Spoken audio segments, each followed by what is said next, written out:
सकाळची वेळ म्हणजे सूर्यनारायण आलेले असतात आणि आपण सूर्यांना अर्घ्य देऊन नमस्कार करायचा असतो. अशी ही सकाळची सुरुवात झाली की सकाळ ते संध्याकाळ अगदी शुभ आणि मन प्रसन्न झालेली ही सकाळ ते संध्याकाळ आपली जाते. आणि जर का कुठे आजूबाजूला गार्डन असेल किंवा तुम्ही स्वतः झाडं लावलेली असतील तर 5 मिनिटे तिथे जाऊन सुद्धा आपली स्वतःची झाडं बघा, त्यांची काळजी घ्या. अत्यंत सुंदर अशी ही झाडं असतात. आपल्याला न सांगता सर्व काही देत असतात. फळझाडं असतील तर फळं देत असतात, फुलझाडं असतील तर फुलं देत असतात. कुठलाही स्वार्थ न ठेवता ही झाडं आपलं काम करत असतात. माणसांचं नेमकं उलट आहे.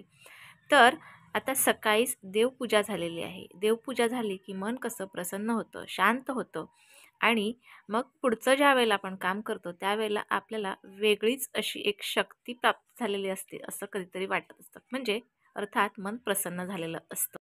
सर्वप्रथम सर्वांना श्री स्वामी समर्थ.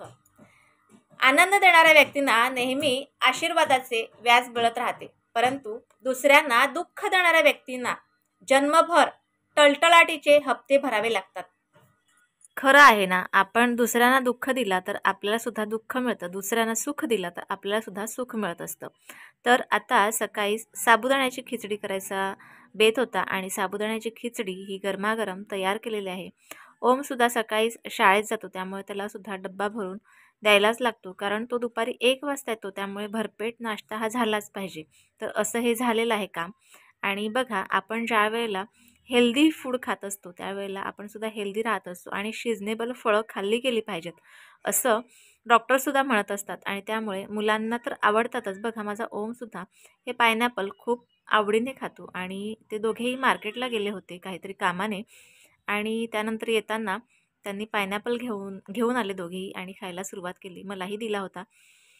तर संध्याकाळ होत आलेली आणि म्हटलं चला थोडासा शुद्ध वातावरण असं संध्याकाळचं, त्यामुळे संध्याकाळी अगदी बाहेर ओटीवर निघाली. ओटीवर एक धक्का आहे, त्या धक्क्यावर मी भाजी चिरायला उभी राहिली. मेथीची भाजी सकाळीच घेतलेली होती, साफ करून ठेवली होती आणि नंतर चिरायला घेतली, कारण संध्याकाळचा बेत मेथीची भाजी आणि चपाती असा होता. तर तितक्यातच ओमने गुपचूप असा एक व्हिडिओ काढून घेतला होता आणि म्हटलं काढूनच घ्या, आता आपल्याला कधीतरी व्हिडिओ लागतच असतात. आणि अगदी छानपैकी ही हिरवीगार अशी मेथी होती, मेथी चिरून घेतली आणि त्यानंतर जेवणाची तयारी करायची होती. गरमागरम चपाती आणि मेथीची भाजी हा उत्तम बेत आणि तो सुद्धा खूप पौष्टिक असतो आणि मुलांना हिरव्या भाज्या खायला देणं खूप चांगलं असतं. मुलांनासुद्धा कुठल्याच प्रकारचे प्रॉब्लेम होत नसतात हिरव्या भाज्यांनी. आणि आमच्या बाजूला बघा, तिथे बिल्डिंगचं काम चालू आहे आणि ही शूटिंग जी आहे ही ओमनेच घेतलेली आहे. त्याला म्हटलं बघ जरासं किती काम झालेलं आहे. तर त्याने बघा, माझ्या अगदी पाठीमागेच ही बिल्डिंग आहे, पाठीमागेच घराला लागलेलीच आहे आणि काम चालू आहे तिथे. कधी कधी खूप मोठमोठ्यात आवाज येतो आणि तो बघा माणूस काहीतरी करतो आणि ओमने शूटिंग घेतलेली आहे. खूप मोठी बिल्डिंग आहे, एल शेपने. तुम्हालाही घ्यायचे असतील फ्लॅट तर नक्कीच या. खूप छान बांधकाम करतात इथे, कारण आम्ही स्वतः पाहिलेलं आहे. सर्व पूर्ण काम विटांचं आहे आणि तुम्ही पाहू शकता सुरुवातीपासून मी थोडासा तरी शूट घेतलेला आहे आणि तुम्हाला दाखवलेलं आहे. सुंदर बांधकाम असतं. ज्यांच्याकडे जागा नाही त्यांना फ्लॅट घेणे हा उत्तम पर्याय असतो. आता आम्हाला कसं 1-1 गुंठे आम्हाला जागा आहे, त्यामुळे आम्ही स्वतःचं घर बनवलेलं आहे.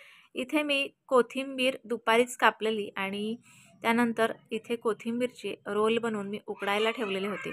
कोथिंबीर वडी ही मुलाला खूप आवडते, त्यामुळे मी नेहमीच कोथिंबीर वडी बनवत असते.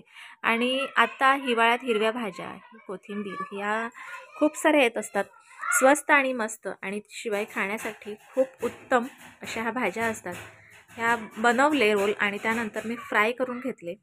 आता छानपैकी ह्या कुरकुरीत अशा वड्या फ्राय करून घेतल्यात आणि ह्या डीप फ्राय नाही बरं का, ह्या आहेत शॅलो फ्राय, म्हणजे एकदम कमी तेल वापरून ह्या वड्या बनवल्यात. तुम्हाला आजचा छोटासा ब्लॉग कसा वाटला मला नक्कीच कळवा.